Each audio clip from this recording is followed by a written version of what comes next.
Hi friends, welcome to my YouTube channel. आसतु आज आम बनैबा अटा केक प्रेशर कुकर रे अति सहज उपाय रे। चलतु बनैबा स्टार्ट करवा। प्रथमे गोटाए पात्र रे 60 ml रिफाइंड ऑयल 60 ml दही नहीं कि मिक्स करछि। तापर किछि चीनी मु गुंड कर रखिछि 125 ml चीनी तादरे पके मिक्स करछि। तापर मु 250 ml अटा नेछि।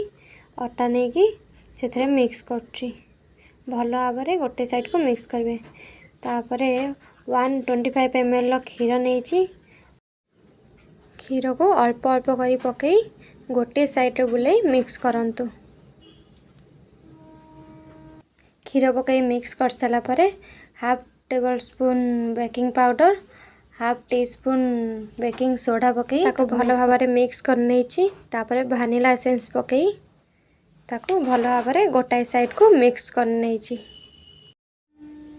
भल भाव में मिक्स कला परे आपण एथरे ड्राई फ्रूट्स नहीं पारे। मुझे किसी ड्राई फ्रूट्स नहीं ताको भल भाव में मिक्स कर नहीं।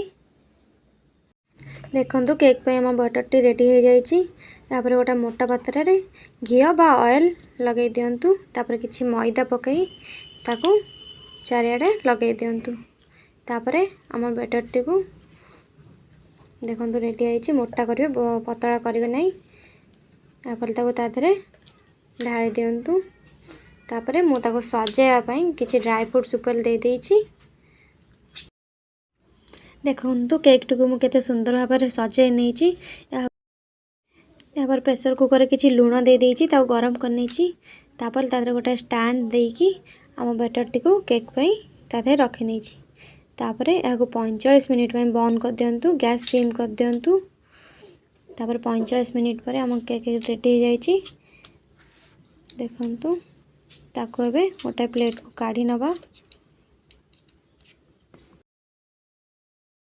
देखंतु केक टी केते सुंदर फुल जाइए। ताको मैं गोटे प्लेट रे काढ़ी नहीं। देखंतु पूरा रेड हो जाइए केक टी को। चलते एबे काटिकी देखौछि आपन को। केक टी गरम अच्छी।